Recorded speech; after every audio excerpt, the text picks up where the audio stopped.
અમરેલી જિલ્લાના જાફરાબાદ શહેરના વિવિધ સ્કૂલના બાળકો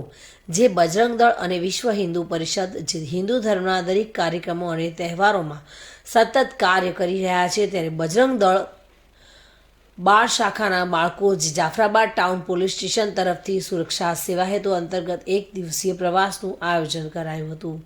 જેમાં જાફરાબાદની અલ્ટ્રાટેક સિમેન્ટ કંપની નજીક આવેલા ચાચુડા મહાદેવનું મંદિર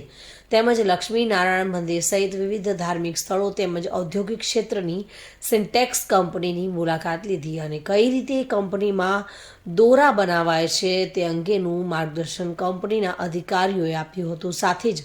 જમવાનું પ્રવાસ દરમિયાન આયોજન કરાયું હતું, જેમાં જાફરાબાદ ટાઉન પોલીસ સ્ટેશનનો સ્ટાફ 32 જેટલા બાળકો અને વીએચપી બજરંગ દળના કાર્યકર્તાઓ કમલેશભાઈ સાંખળ, શૈલેષભાઈ વઢવાણા, સંજયભાઈ બાવણિયા, વલ્લભભાઈ પણ આ પ્રવાસમાં જોડાયા હતા અને સુંદર મજાનો કાર્યક્રમ સફળ બનાવ્યો હતો. બાબુભાઈ વાઢેર સાથે bureau report, today Gujarati news.